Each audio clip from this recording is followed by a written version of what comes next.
Hola amigos de Recuperando Historias. En esta ocasión quisiera recordar algunos eventos importantes que a mi juicio, eh, aunque ocurrieron en la época medieval en la península ibérica, eh, fueron dejando alguna especie de herencia en hábitos, costumbres y prácticas de gobierno que todavía eh, se reflejaron en las formas de gobierno durante el siglo XVI en la Nueva España. Son eventos históricos relativamente aislados que pudieran no asociarse entre ellos, pero que eh, a mi juicio y por las cabos sueltos que a veces quedan en estos eventos aislados pueden ser de alguna manera eh, sujetos a formar parte de una cadena de eventos que quedan enlazados, entrelazados. Eh, Bien, pues quisiera darle alguna especie de título muy largo, pero que refleja la intención de esta breve plática. Y ese título sería La inercia medieval europea de los Austrias durante el siglo XVI novohispano y el alejamiento de las inercias de apertura medievales ibéricas castellano-leonesas borgoñesas del siglo XIII, cuando reinaban esta parte del mundo monarcas como Fernando III y Alfonso X, entre otros. Bien, es un fenómeno que la historia ha registrado y que una vez que analizamos el siglo XIII, el XIV, el XV, el XVI y parte del XVII, los rebotes y las formas adoptadas por las coronas en turno eh, mm, no acaba uno de explicarse cómo después de haber tenido formas de gobierno de vanguardia dentro del continente europeo en el siglo XIII, después viene una remisión y luego cómo esa remisión repercute en las formas de gobierno adoptadas en las colonias americanas y en este caso quiero referirme a la Nueva España en particular. Esos rebotes y esas remisiones que en muchas de las veces hacen que parezca que todos los avances que se venían dando eh, en pocas décadas vuelven a remitirse a la parte menos progresista del medioevo europeo, pero ahora tardíamente adoptadas en la península ibérica y ya en pleno siglo XVI. Eh, Bien, pues quisiera ilustrar algo de esto que estoy mencionándoles con pequeños trozos de historia.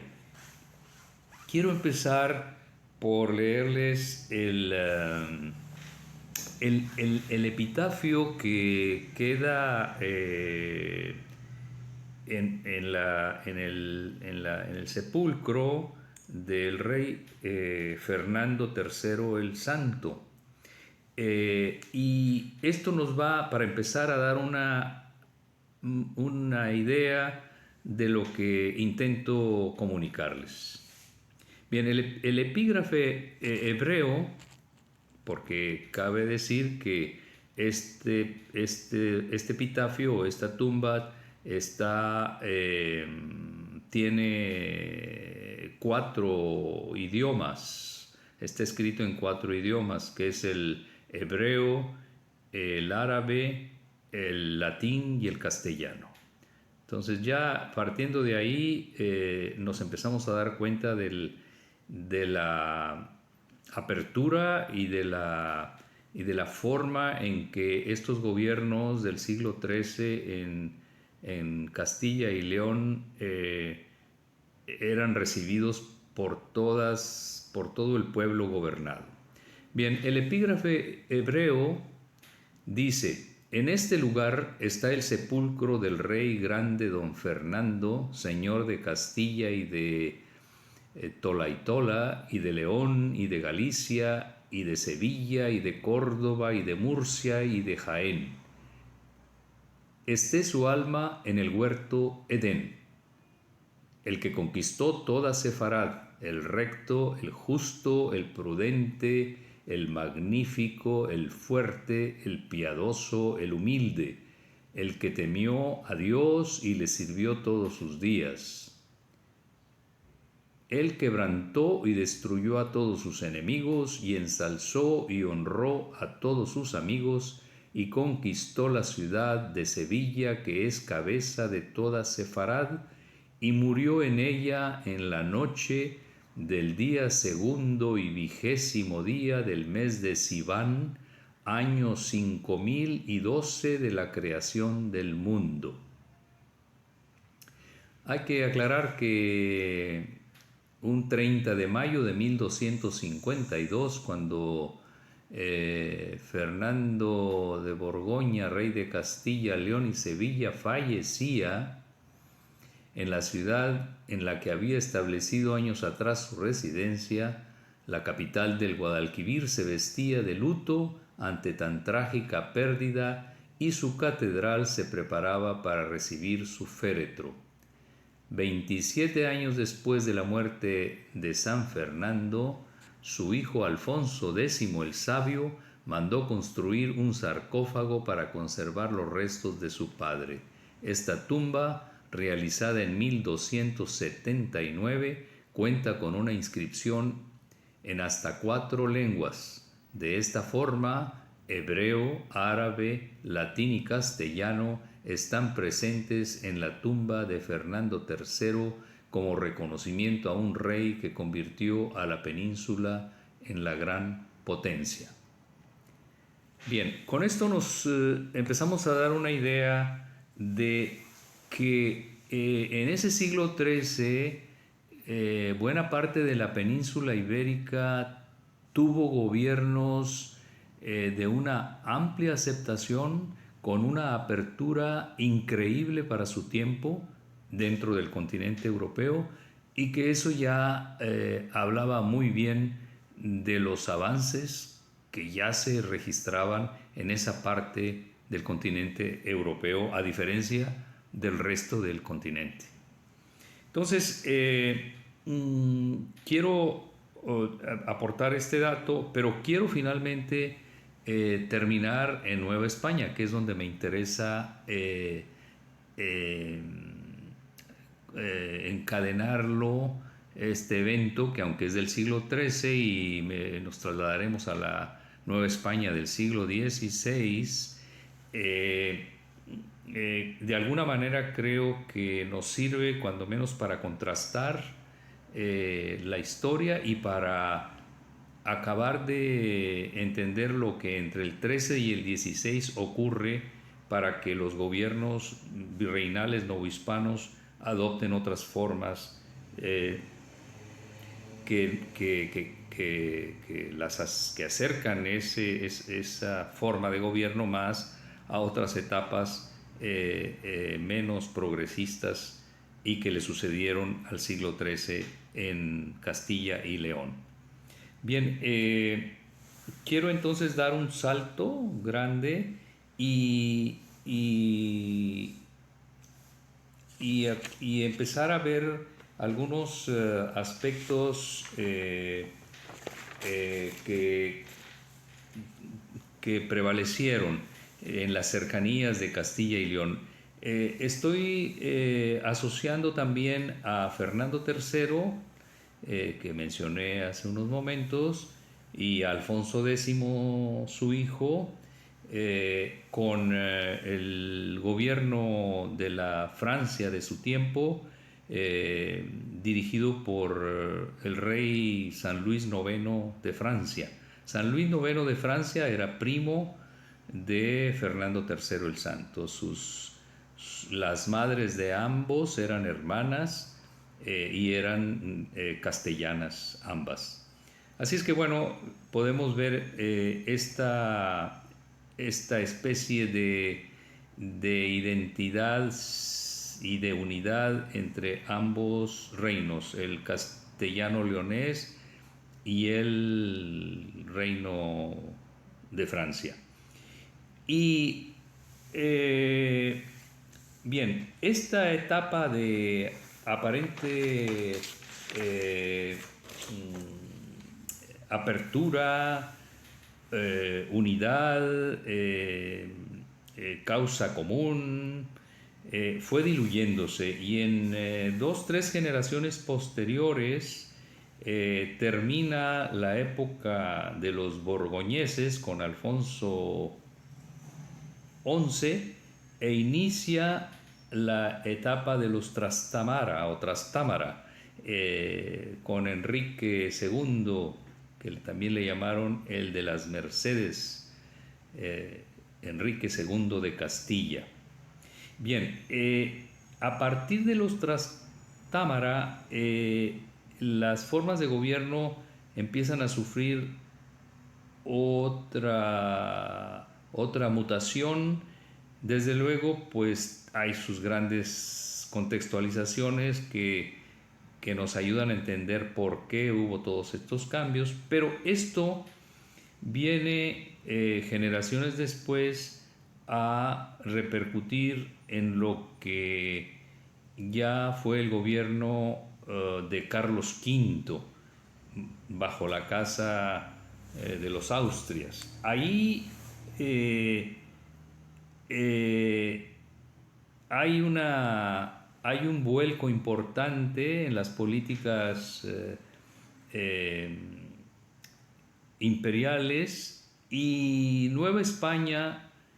fue como el terreno experimental en donde, junto con otras colonias americanas, en donde si observamos en detalle las maneras en que empezaron a gobernar estos otros confines coloniales, se reviven muchas formas de gobierno que en el siglo XIII ya se aprecian como superadas. Y ahí empiezan a influir una serie de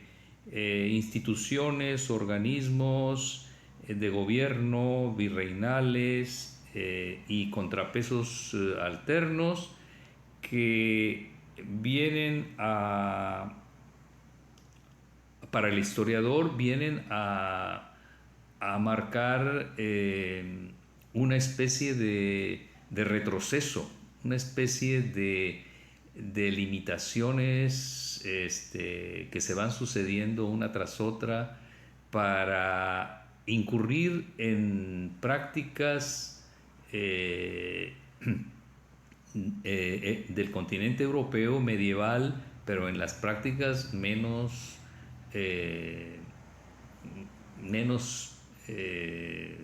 progresistas y de vanguardia. Entonces, es perfectamente, aunque es muy general el concepto, pero es perfectamente válido el hecho de decir que en el siglo XVI, en la Nueva España, eh, se revivieron prácticas medievales europeas eh,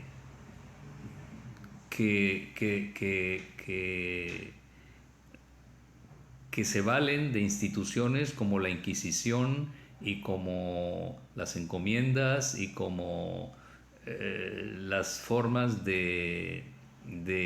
administrar estas colonias,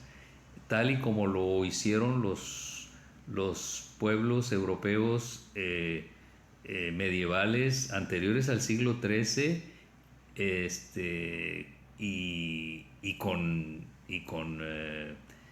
y cuando todavía no existían los avances y las formas parlamentarias que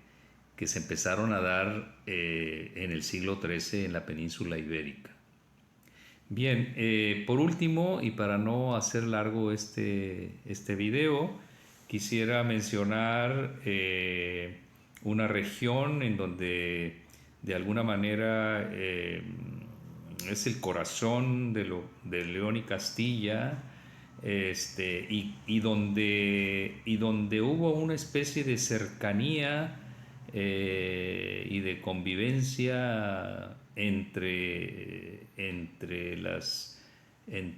juderías y la cristiandad, y la alta presencia en las cortes medievales, y me refiero al área de Palencia y al área de Vitoria en Álava, a la Orden de Calatrava y a toda esta parte cercana a Burgos y a Valladolid, y a donde estaba el corazón finalmente de la corona castellano-leonesa, y que su estudio y su historia nos refleja en una buena medida eh, lo que ahí se germinó, lo que ahí se fraguó, y cómo después del siglo XIII vino derivando en una serie de gobiernos que reflejaron buena parte de sus nuevas formas de controlar las posesiones castellanas, eh, sobre todo en América y en particular en la Nueva España. Bueno amigos, continuaremos en otro video con este tema para acabar de redondear la idea central, y aterrizaremos con personajes concretos, novohispanos. Gracias por su tiempo y nos escuchamos en el próximo video. Gracias.